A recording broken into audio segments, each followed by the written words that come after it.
पर दया करो, मुझ पर दया करो। हे प्रभु दर्शन दो, मेरे दिल में आओ। हे प्रभु दर्शन दो, मेरे दिल में आओ। तू ही प्रभु मुक्तिदाता, तू ही प्रभु मुक्तिदाता। मुझ पर दया करो, मुझ पर दया करो। हे प्रभु दर्शन दो, मेरे दिल में आओ। कष्ट में उपस्थित आदरणीय फादरगण, सिस्टरगण, माता पिताओं, भाई बहनों एवं मेरे प्यारे बच्चों, आज हम सभी के लिए विशेष रूप से ब्रह्मपुरी परिवासियों के लिए खुशी का दिन है, क्योंकि आज इस ध्वजारोहण कार्यक्रम द्वारा हम हमारा पर्व का शुरुआत, हमारा शिविर का शुरुआत कर रहे हैं। तो जो शिविर में भाग लेने के लिए आज यहाँ उपस्थित सभी को विशेष रूप से मैं स्वागत करता हूँ। और आज हमारे साथ है फादर मनु, आप सबको मालूम है फादर जी बस्सा का पारिश प्रीस्ट है। आज हमारे निमंत्रण को स्वीकार करते हुए हमारा शिविर का उद्घाटन करने के लिए ये ध्वजारोहण कार्यक्रम में भाग लेने के लिए आज फादर जी हमारे साथ है। तो सभी के नाम पर मैं फादर जी को स्वागत करता हूँ। साथ ही साथ हमारे शिविर चलाने के लिए आए हुए हमारा फादर जॉर्ज, अभी फादर जी भी हमारे साथ हैं। और जो भी आए हैं सभी को स्वागत करता हूँ। और ये जो शिविर में भाग लेते समय हम विशेष रूप से हमारा जो भी प्रार्थना है, उद्देश्य, विचार है, व्यक्ति है, ये सब प्रभु के समक्ष रखेंगे। और हम हमारा आध्यात्मिक शिविर में भाग लेंगे और हमारा जिंदगी का नवीनीकरण करेंगे, ताकि हम इस पर्व को अच्छी तरह से मना सके।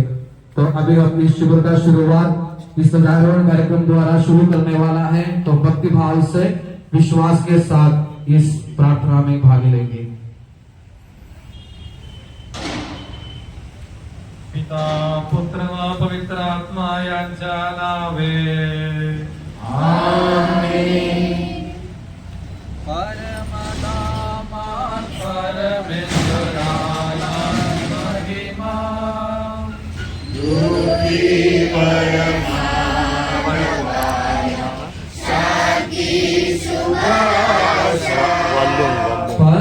परमधामात परमेश्वराला महिमा।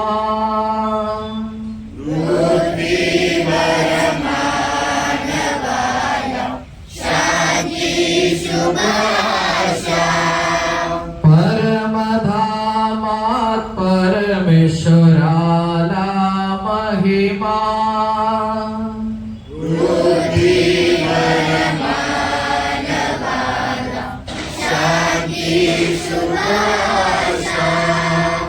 हे आमच्या स्वर्गीय बापा, तुझे नाव पवित्र मानले जावो, तुझे राज्य हो, तुझे स्वर्गात तुझे पृथ्वीवर येईल, तुझा संसार हो। आमची रोजची भाकर आज आम्हाला दे, जसे आम्ही आमच्या अपराधांना क्षमा करतो, तसेच तू आमच्या अपराधांची क्षमा कर। आणि आम्हाला महाग पडू नकोस, नरकापासून आम्हाला सोडव, कारण राज्य, सामर्थ्य आणि गौरव सदा सर्वकाळ तुझाच आहे। आमीन। हे प्रभु सर्वशक्तिमान परमेश्वर, तू राजांचा राजा आणि प्रभूचा प्रभू आहेस। आम्ही तुझ्या स्तुतीसाठी हा झेंडा फटकावितो। या झेंड्याला तू आशीर्वाद दे। या झेंडा तुझ्या विजयाचे, प्रीतीचे आणि शासनाचे प्रतीक आणि चिन्ह हो। तुझ्या प्रेमाचे व शांतीचे राज्य आम्हा सर्वांच्या मनात, घरात व गावात हो. आमेन. ज्या सण आम्ही साजरा करीत आहोत त्या ख्रिस्त राजांचा सन्मान होवो, त्याच्या मध्यस्थतेने तुझे दर्शन आम्हा सर्वांना घडू दे, आता व सदा सर्व काळ. आमेन.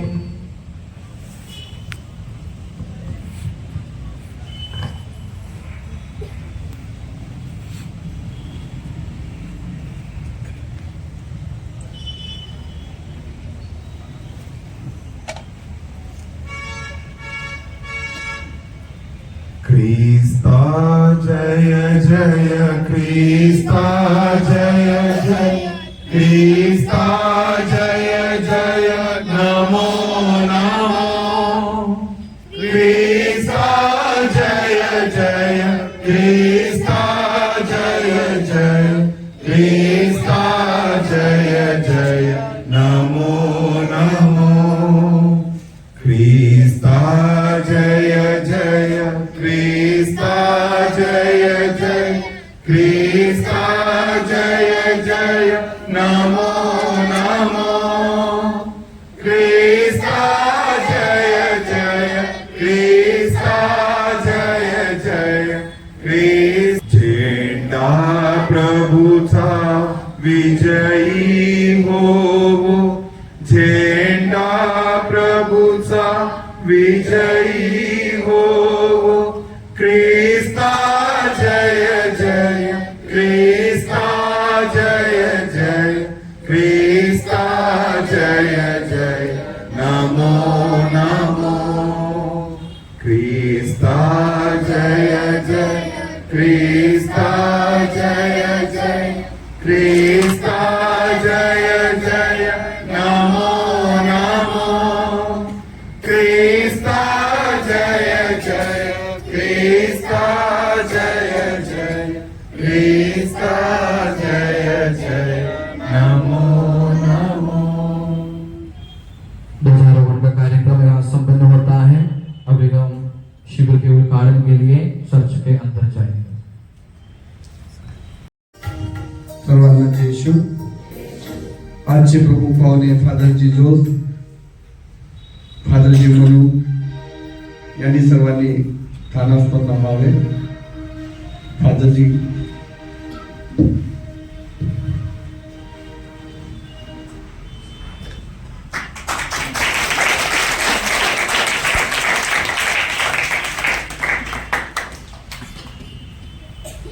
आज आपण दरवर्षीप्रमाणे यावर्षी पण ख्रिस्त राज्याचा सण साजरा करीत आहोत.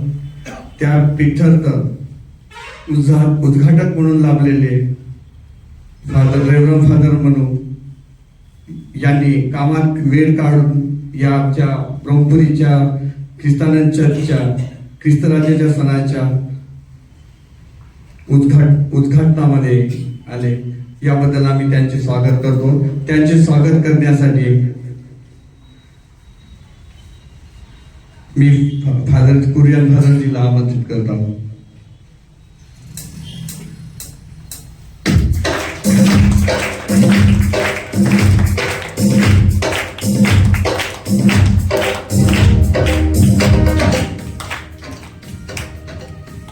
तसेच रेव्हरंड फादर जोस चक्कालेकर यांचे पण आपण स्वागत करू. यांचे स्वागत करण्यासाठी मी राकेश यांना आमंत्रित करीत आहोत.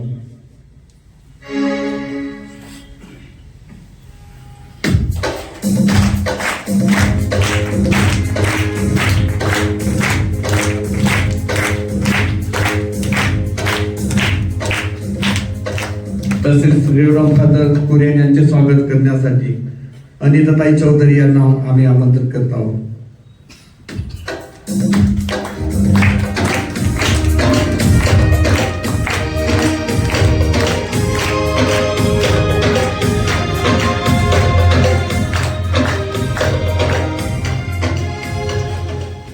तसेच इमान्युएल फादरचे स्वागत करण्यासाठी आमच्यामध्ये उपस्थित असलेले शर्वरी हिला आम्ही आमंत्रित करत आहोत.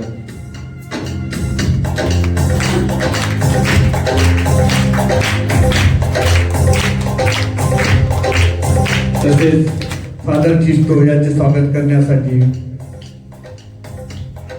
मी अर्पितला आमंत्रित करत आहोत.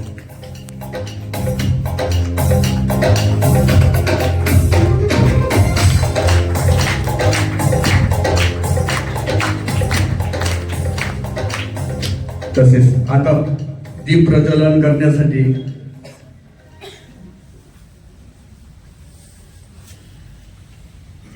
फादर जोस चक्कालेकर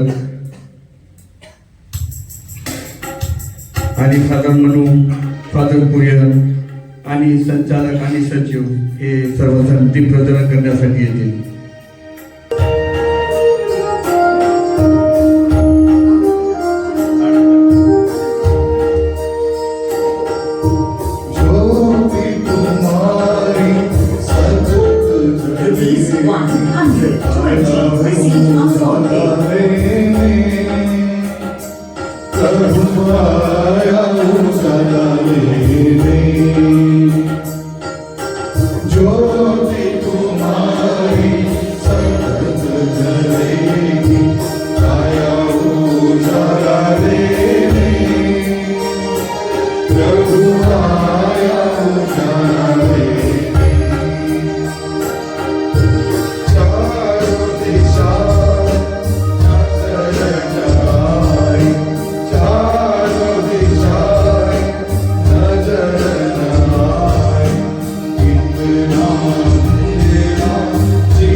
आजचे उद्घाटक फादर मनू हे या शिबिराबद्दल 2 शब्द सांगतील असे मी त्यांना विनंती करतो.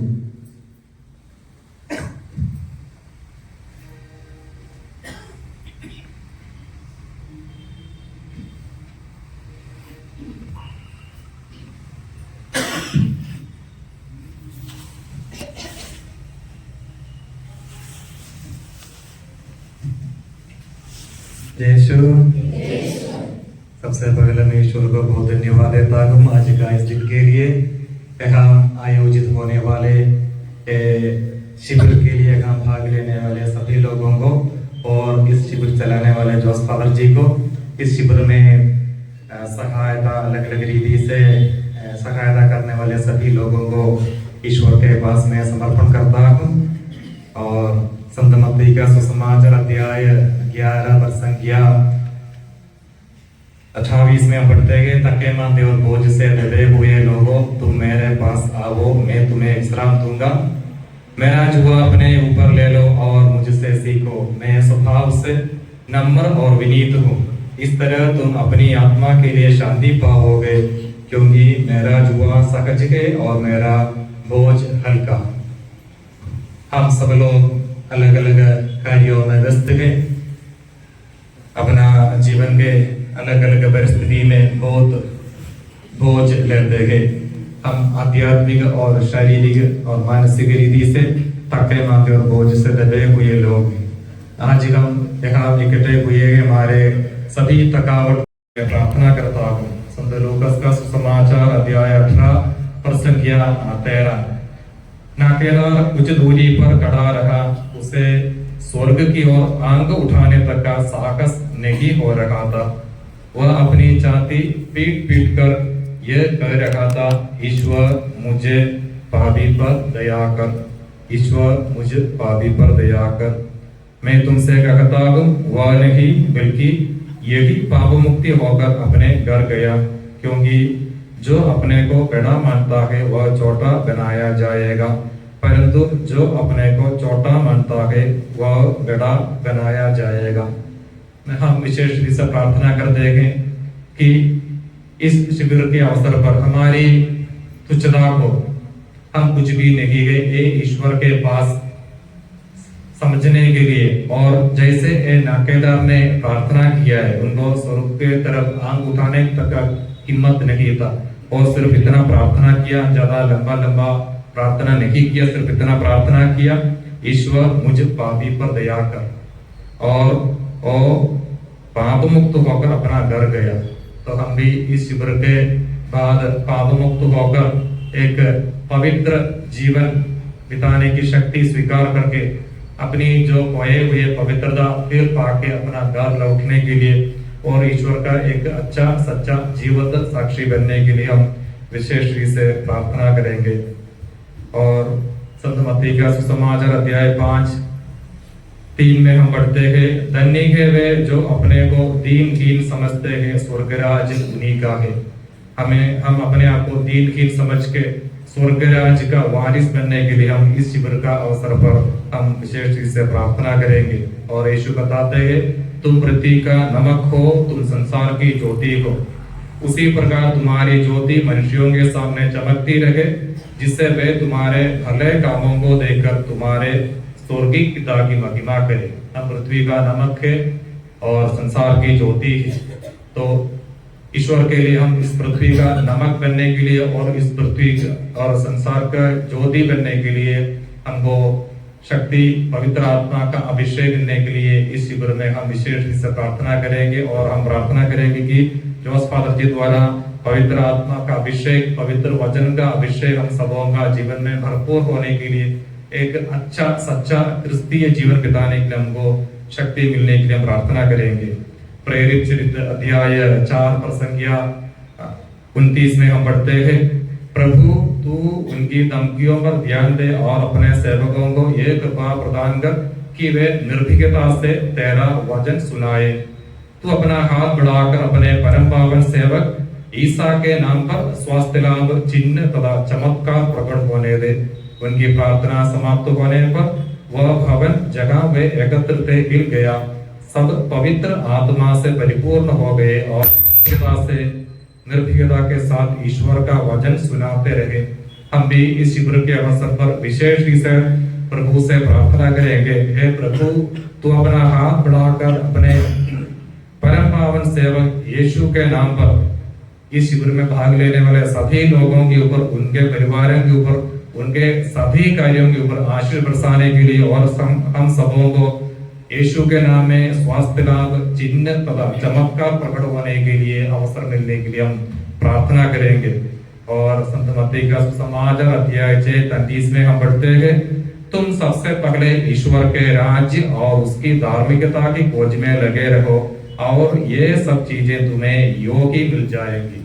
बाकी खाने की चीजें और पहनने के लिए बाकी सब कुछ हम अगर ईश्वर के सबसे पहले ईश्वर का राज और उनकी धार्मिकता के खोज में लगे रहे तो बाकी सब चीज योग ही हमें मिल जाएगा। यीशु हमें बताते हैं, ये सुनने के लिए अच्छा है, हम विश्वास करते हैं कि प्रति इसके अनुसार जीने के लिए हमको हिम्मत नहीं है। सबसे पहले ईश्वर का राज और उनकी धार्मिकता को खोजने में हमको हिम्मत नहीं है, इसलिए हम उसके पहले ईश्वर के राज और उनकी धार्मिकता का पहले तो दूसरे चीजों के पीछे हम खोजते रहते हैं, दौड़ते रहते हैं। आज इस शिविर के अवसर में हम विशेष रूप से प्रार्थना करेंगे, सबसे पहले ईश्वर का राज और उनकी धार्मिकता की खोज में लगे रहने की शक्ति और हिम्मत हमको मिलने के लिए हम प्रार्थना करेंगे। और संत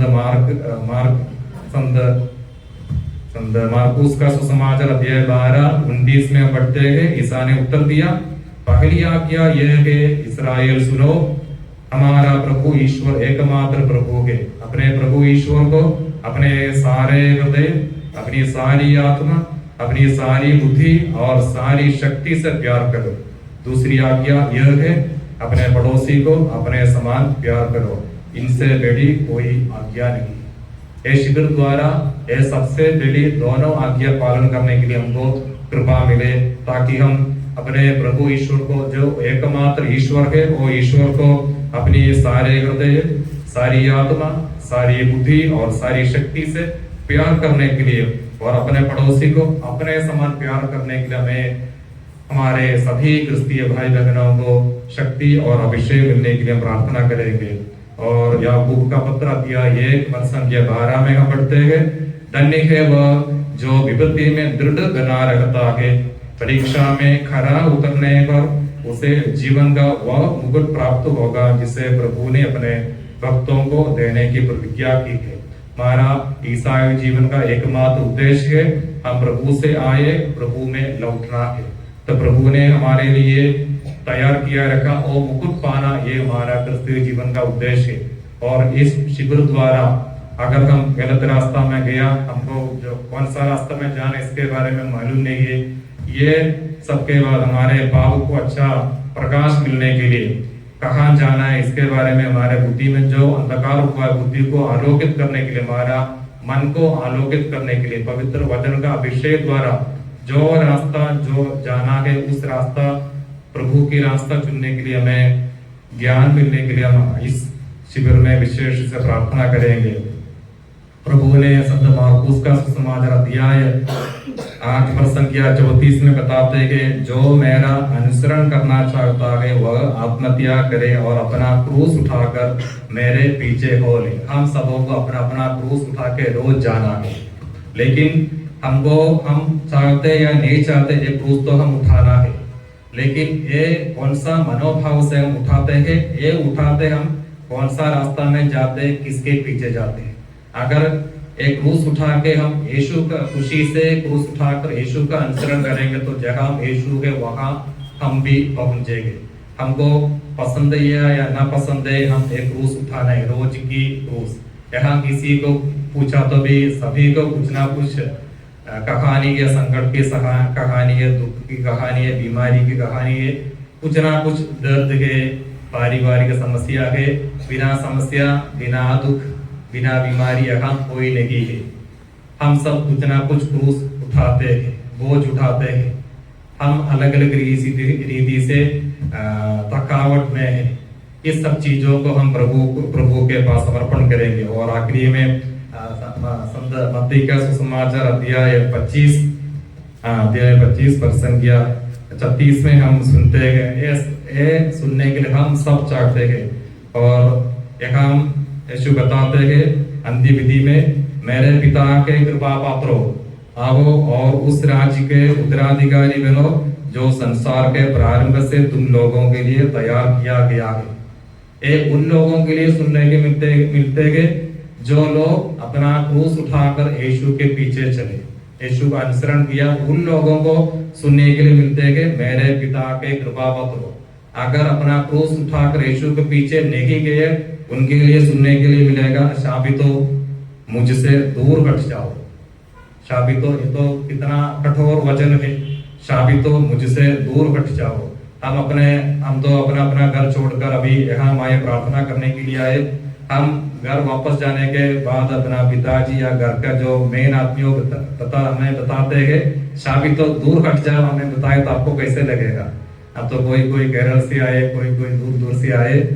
आप अपना खुद का घर में वापस जाने के समय आपका पिताजी या घर का मेन आदमी आपको बताते हैं, शाबितो दूर हट जाओ, मैं तुम्हें जानते नहीं। ये सुना तो हमको कितना दर्द लगेगा। तो ये सुना ये ईश्वर को सुना तो हमारा आत्मा को बहुत दर्द लगेगा। ये सुनने के लिए हम अवसर नहीं देना। इसलिए इस शिविर में हम विशेष रूप से प्रार्थना करेंगे कि आखिरी में जब हम अपने इस लोकवास के बाद, इस मृत्यु के बाद जब स्वर्गराज के पास पहुंचते हैं, यीशु हमें बुलाते हैं, मेरे पिता के कृपा पात्रे आओ, अंदर आओ, उस राज्य के अधिकारी बनो जो संसार के प्रारंभ से तुम लोगों के लिए तैयार किया गया है। हम आज ईश्वर को धन्यवाद देंगे। हम सबों को यहाँ इकट्ठे किए गए और यहाँ जोस फादर जी द्वारा प्रवचन सुनने के लिए प्रभु ने हमें आशीष किया है। हम प्रार्थना करेंगे कि प्रभु की वचन द्वारा हमारे मन को, हमारी बुद्धि को आलोकित करने के लिए, हमारे मन में और बुद्धि में जो अंधकार है वो हटा के प्रभु का रास्ता में हम फिर वापस पहुंचने के लिए, सच्चा रास्ता से चलकर, संग्रह रास्ता से चलकर प्रभु के पास पहुंचने के लिए हम प्रार्थना करेंगे। और मैं ये शिविर उद्घाटन किया घोषित करता हूँ और आप सबों को आने वाले 3 दिनों में प्रभु का बहुत आशीष मिलने के लिए खुशी का दिन होने के लिए, आनंद का दिन होने के लिए और आपका जीवन में एक परिवर्तन का 3 दिन होने के लिए मैं प्रार्थना करता हूँ। क्रिस्त राजा का सन हम मनाते हैं। उस शिविर के बाद, ये त्योहार के बाद क्रिस्त राजा सच में आपका हृदय का राजा बनकर आपका हृदय में निवास करने के लिए मैं प्रार्थना करता हूँ। संत पौलुस कुरिन्थियों के पत्र में बताते हैं, क्या आप नहीं जानते कि आपका शरीर ईश्वर का मंदिर है और पवित्र आत्मा आप में निवास करते हैं। पवित्र आत्मा हम सबों में निवास करते हैं। हमारा शरीर ईश्वर का मंदिर है, तो हमारा शरीर को, इस मंदिर को नहीं, हमारा हृदय को सच्चा मंदिर बनके हमारा क्रिस्त राजा को, अपना हृदय का राजा, अपना जीवन का राजा बनकर हमेशा उनकी स्तुति और आराधना करने के लिए हम प्रार्थना करेंगे। इसलिए यीशु बताते हैं कि निरंतर प्रार्थना करना है। तो निरंतर हमेशा हम सोचते हैं कि प्रार्थना करना बोले तो हमारा जो कुछ जरूरत है वो ईश्वर के पास समर्पण करना है, वो नहीं है।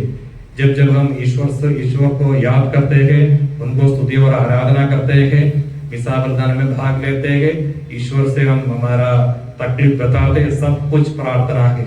जब जब हम ईश्वर के कांटेक्ट में रहते हैं वो सब समय हम प्रार्थना में है। इसलिए निरंतर प्रार्थना करने की कृपा इस शिविर द्वारा, जॉस फादर जी द्वारा हमें मिलने के लिए हम विशेष से प्रार्थना करेंगे। आइए हम अपना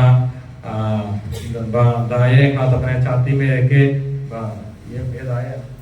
ये दाएं हाथ ऊपर उठा के बाएं हाथ अपना छाती में रखे, प्रभु की प्रार्थना करा के हम सबों को शिविर चलाने जॉस फादर जी को भी प्रभु के हाथों में समर्पण करेंगे।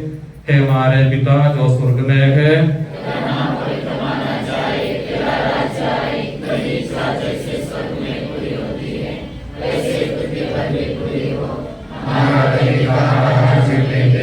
हमारे अपराध तथा पाप हमें क्षमा कर, जैसे हमने अपने अपराधियों को क्षमा किया है। हमें परीक्षा में ना पड़ने दे, परंतु बुराई से बचा। आमीन। माता मरियम की मध्यस्थी विशेष रूप से हम मांगेंगे इस शिविर के अवसर पर, इस शिविर के लिए और त्योहार के लिए जो कुछ तैयारी चालू है, सब कुछ माता मरियम की मध्यस्थता से सभी शब्द लोगों की देव स्वर्गदूतों की मध्यस्थी द्वारा उनकी सहायता हमें मिले और इस शिविर में भाग लेने वाले सभी लोगों को ईश्वर का आशीष भरपूर पाने के लिए माता मरियम की मध्यस्थी मांगे प्रार्थना करेंगे। प्रणाम मैया। प्रभु तेरे साथ है, परंतु स्त्रियों में और तेरे गर्भ का फल यीशु। हे संत मरियम परमेश्वर की मां, प्रार्थना कर हम पापियों के लिए अब और हमारे मरने के समय। आमीन। पिता पुत्र और पवित्र आत्मा की महिमा होवे, जैसे आदि में की और सदा रहेगी। आमीन। हम तीन बार जोर से हालेलुया बोल के प्रभु को स्तुति और आराधना करेंगे। Hallelujah, hallelujah, hallelujah, hallelujah, hallelujah, hallelujah. जय यीशु।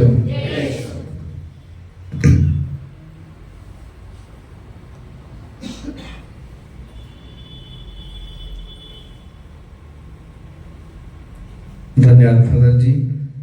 आमची तुम्ही आम्हाला प्रभूच्या बद्दल मूळ वचन सांगितले त्याच्याबद्दल आम्ही तुम्हाला धन्यवाद देतो. आता 3 दिवसीय शिबिराची रूपरेषा सांगण्यासाठी फादर कुरियन यांना मी आमंत्रित करतो.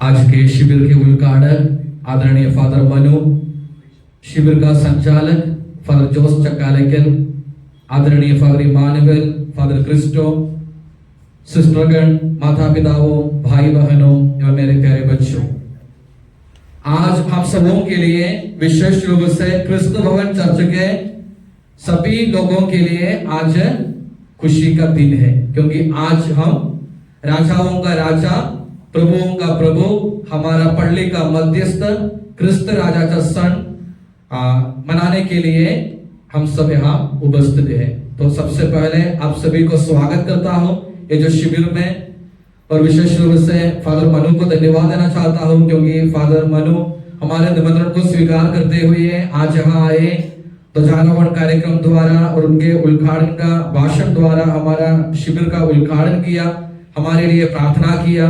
तो सबसे पहले मैं फादर मनु को धन्यवाद देना चाहता हूँ सभी के नाम पर. और आज हमारे साथ है फादर जोस चक्यालेकल फादर जी नागपुर महाधर्म प्रांत का एक धर्म प्रांतीय फादर है। तो फादर 3 दिन हमारे साथ रहेंगे और हमारे साथ प्रभु का वचन बांटेंगे, प्रभु के बारे में हमें बताएंगे। तो शिविर चलाने के लिए फादर जी लंबा प्रवास करके 400 किलोमीटर गाड़ी चला के फादर जी आज यहाँ पहुंचे हैं। तो विशेष रूप से हम फादर जी को भी हमारा पारिश में स्वागत करेंगे। और आप सब लोग कभी ना कभी ट्रेन में बैठे कि नहीं बैठे? ट्रेन कैसे चलते हैं? चुप चुप चलते हैं, ठीक है। ट्रेन चलते हैं चुप चुप की आवाज से चलते हैं, लेकिन ट्रेन एक स्टेशन से जाने के बाद में दूसरे स्टेशन में जब पहुंचते हैं तो क्या करते हैं? हम लोग तो सोते रहते हैं, नहीं तो बाहर जाके पानी पी के आएंगे। लेकिन जो हर स्टेशन में जो लोग रहते हैं, ऑपरेटर्स रहते हैं, उन सब लोग क्या करते हैं? ट्रेन में आते हैं, देखते हैं कि उसमें पानी है क्या, पानी नहीं तो क्या करते हैं? उसमें पानी भरते हैं टैंकी में और देखते हैं कि उसका ऑपरेशन वगैरह कैसे चलता है, अच्छा चल रही है कि नहीं, ये सब देखते हैं। ट्रेन का छोड़ दो, हम हमारा 4 व्हीलर लेंगे, हमारा कार नहीं तो बाइक, साइकिल भी ले लो। हम क्या करते हैं? साल में एक बार क्या करते हैं? कहाँ लेके जाते हैं गाड़ी को? सर्विसिंग के लिए लेके जाते हैं। लेके जाने के बाद में क्या करते हैं? हम कुछ नहीं करते हैं, उन लोग करते हैं। उन लोग क्या करते हैं? सर्विसिंग करते हैं। सर्विस में क्या करते हैं? ऑयल चेक करके देखते हैं कि ऑयल बराबर है कि नहीं तो फिर क्या देखते हैं? हवा बराबर है कि नहीं तो नट बोल्ट टाइट है क्या, लूज है, ये देखते हैं। तो यानी गाड़ी का सर्विसिंग करते। क्यों करते हैं? गाड़ी अच्छा चलना चाहिए। हम भी हमारे पारिश में हर साल क्रिस्त राजा का पर्व मनाने के पहले 3 दिन का ये जो सर्विसिंग करते हैं, नट बोल्ट टाइट करने के लिए। आप लोग नट बोल्ट बोला इसलिए बोल रहे नहीं, नट बोल्ट टाइट करने के लिए, नहीं तो हमको देखने के लिए हमारा जिंदगी, नहीं तो हमारा जीवन की जो गाड़ी है वही गाड़ी कैसे चलते हैं। हृदय में कुछ जंग पकड़े कि नहीं, और कुछ जंग पकड़ा तो क्या करना चाहिए? उसको निकालना चाहिए। प्रायश्चित संस्कार द्वारा ये सब करके हमको क्या करना चाहिए? हमारे हृदय को शुद्ध करना चाहिए। यानी हमारा जिंदगी के जो गाड़ी कैसे चलता है, उसमें ऑयल बराबर है कि नहीं, उसमें हवा है क्या, नहीं तो नट बोल्ट टाइट है, ये सब देखने का समय है। हर साल हमारा पारिश में हम चलाने वाला हमारा ये जो आध्यात्मिक शिविर, तो ये शिविर में हमको कैसे भाग लेना चाहिए? कैसे भागना चाहिए हम सोचते हैं पहले, कैसे भागना नहीं, लेकिन कैसे भाग लेना चाहिए इसके बारे में हमको सोचना चाहिए। कैसे भाग लेना चाहिए? भक्ति भाव के साथ पूरा तन मन लगाकर हमको ये जो शिविर में भाग लेना चाहिए। अगर तन मन लगाएंगे तो क्या होगा? भक्ति होगा, विश्वास होगा, ये सब होगा। किसी को दिखाने के लिए हम ये जो शिविर में नहीं भाग ले रहे, हम हमारा जिंदगी का सर्विसिंग करने के लिए, हमारा जिंदगी कैसे चलते हैं इसके बारे में मनन चिंतन करने के लिए हम सब ये जो शिविर में भाग लेते हैं। इसलिए दूसरे किसी को देखने का जरूरत नहीं है, हमको अपने आप को, हमारे मन को जांच करके देखना है कि मेरा जिंदगी का जो गाड़ी है वह कैसे चलते हैं। कुछ सुधारना है तो हमको क्या करना चाहिए? सुधारना चाहिए। अगर हम गिरे हैं तो हमको क्या करना चाहिए? वहां से उठना चाहिए। टेढ़ा है तो सीधा होना चाहिए।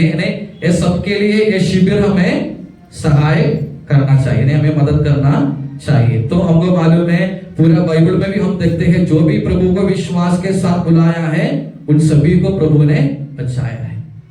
जो भी प्रभु को बुलाया सभी को प्रभु ने बचाया। तो हमको भी क्या करना चाहिए? प्रभु को बुलाना चाहिए। हमको मालूम है, जब मूसा ने प्रभु का अनुसरण किया तो क्या किया? प्रभु ने सभी लोगों को गुलामी से मुक्त कर दिया। अब्राहम ने क्या किया? प्रभु के ऊपर, प्रभु के वचन पर विश्वास किया, क्या हो गया? उनके पूरा पीढ़ी आशीर्वादित हो गया। नए विधान में हम देखते हैं, जब जक्केऊस उसने क्या किया? सिर्फ यीशु को देखने की इच्छा से उन्होंने कहां चढ़ा था? पेड़ के ऊपर चढ़ा।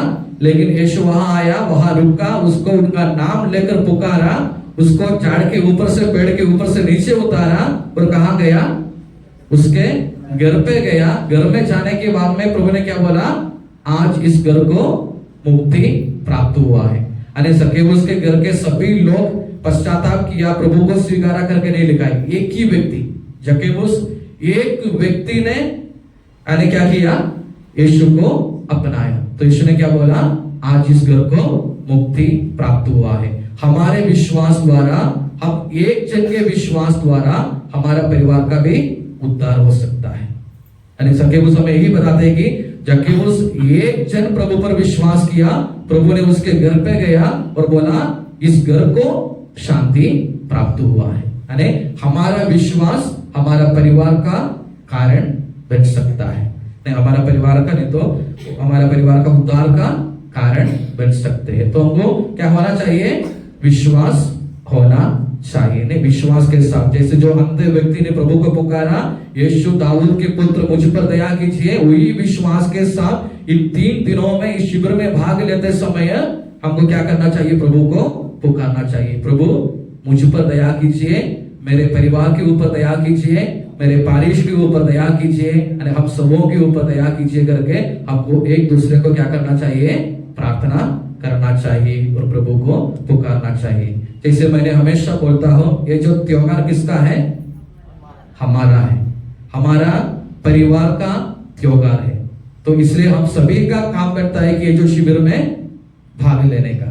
तो इसलिए हमने ये जो 3 दिन हम खाना भी यहाँ से खाते हैं, हम सब मिलकर खाते हैं। क्यों यहाँ से खाना मिलकर खाते हैं, क्योंकि खाना बनाने के लिए भी कोई भी घर में जाना नहीं चाहिए, वहां रुकना नहीं चाहिए। जो समय मिलता है, ये जो 1.5 दिवस क्या करना चाहिए, प्रभु के पास, प्रभु के साथ, प्रभु के वचनों को सुनते हुए हमको रहना चाहिए। इसलिए आज हमारा पारिश का बहुत कम लोगों को दिख रहे हैं, लेकिन हमको ये सोचना है कि हमको भी एक दूसरे को कल लेके आना है, एक दूसरे को बुलाना है, चलो हमारा त्योहार है, हमको शिविर में भाग लेना है। जो हमारा पड़ोस में रहते हैं, जो आज शिविर में नहीं आए हैं, उन सभी को लेके आने का जिम्मेदारी पारिश प्रीस्ट का नहीं है, हम सबका है, क्योंकि हमारा परिवार का त्योहार है। अगर परिवार में कुछ प्रोग्राम होते हैं, हम कैसे भाग लेते हैं, परिवार में कुछ शादी है, कुछ कम ज्यादा होता है, कौन जाते हैं वहां, कोई हमको बोल के देने की जरूरत नहीं, हम दौड़ के जाते हैं वहां वो कार्य करने के लिए। हमारा परिवार का त्योहार है, हम सबको तन मन लगाकर इसे में भाग लेना है, एक दूसरे को प्रोत्साहन करना है, एक दूसरे के लिए प्रार्थना करना चाहिए। और शिविर का रूपरेखा बोलेंगे तो आप लोगों को मालूम है, अभी शिविर का उद्घाटन हो गया। अभी मेरे ये जो 2 शब्द के बाद में फादर जी शिविर चलाएंगे, यानी 8:30 बजे तक आज शिविर रहेगा। उसके बाद में खाना और उसके बाद में हम प्रैक्टिस करेंगे। जिस किसी का प्रैक्टिस नहीं हुआ है तो अपन एक बार आज खाना होने के बाद में प्रैक्टिस करेंगे। कल सवेरे 7 बजे हम शुरू करते हैं हमारा शिविर। 7 बजे से 7:30 बजे तक हम रोसरी माला करते हैं। रोसरी माला इसलिए करते हैं कि कोई भी आगे पीछे 10-15 मिनट आते हैं तो सब लोग ये जो भाषण में भाग लेने के लिए रोसरी माला करते हैं। हम शुरुआत मामर एक ही मध्यस्थता मांगते हुए तो हमारे शिविर का शुरुआत करेंगे। तो 7 बजे रोसरी माला रहेगा, 7:30 बजे से लेकर 9, सवा 9 बजे तक भाषण रहेगा। उसके बाद में नाश्ता के बाद में भाषण और उसके बाद में पूजा विधिदान और दोपहर को 1 बजे खाना और खाने के बाद में वो शिविर शुरू हो जाता। 4 बजे चाय और उसके बाद में और भाषण आराधना सब रहेगा। 8 बजे 8, सवा 8 बजे खाना रहेगा। उसके बाद में साला वादा प्रमाण अपन जो बोलते हैं हर साल के जैसे हमारा प्रोग्राम का फाइनल प्रैक्टिस रहेगा कल शाम को शाम का खाना होने के बाद में प्रोग्राम का फाइनल प्रैक्टिस रहेगा। तो फिर उसके बाद में शाम को भी कल के जैसे 7 बजे से शुरू होगा और रहेगा दोपहर को 1 बजे तक। 1 बजे के बाद में अगर किसी को फादर जी को मिलना है वैयक्तिक रूप से, अगर मिलना है पर्सनली मिलना है तो फादर जी को मिल सकते हैं। और उसके साथ साथ क्या भी रहेगा, प्रायश्चित संस्कार भी रहेगा। यानी हम तैयारी के साथ हम हमारा पारिश का पर्व मनाएंगे और उसके बाद में सभी को अपने अपने तैयारी में लगना है। ड्यूटी का जो पार्टी है हमने व्हाट्सएप ग्रुप में डाले हैं, खाना बनाने का, झांकी का, जो जुलूस का, जो भी जिसको जो पार्टी दिया है तो सभी अपनी जिम्मेदारी को देखना है। घर जाके तैयारी करके 5 बजे तक हमको दवाखाने की तरफ आना है। 5 बजे दवाखाना में भजन रहेगा और उसके बाद में हर साल की जैसे भाषण और जुलूस होकर हम यहाँ आएंगे और यहाँ आने के बाद में चंगाई प्रार्थना, भोजन और उसके बाद में सांस्कृतिक कार्यक्रम और उसके होने के बाद में अगले दिन का संडे का जो तैयारी है, हमारा जो प्रोसेशन का जो डांस है, बाकी जो भी तैयारी है हम सब मिलकर करेंगे और हम अपने घर में जाएंगे। और फिर संडे को हर साल के जैसे हमारा पूजा बलिदान और उसके बाद में हमारा त्योहार खत्म होगा। तो यही रहेगा हमारा शिविर का रूपरेखा। तो और एक बार आप सभी को स्वागत करता हूँ और हम एक दूसरे के लिए प्रार्थना करेंगे, यानी हम सब ये जो शिविर में अच्छी तरह से भाग लेंगे और हमारा जिंदगी का नवीनीकरण कर सके। इसी के लिए हम एक दूसरे के लिए प्रार्थना करेंगे। ईश्वर हम सबको आशीष दे। अभी शिविर चलाने के लिए मैं फादर जी को देता हूँ।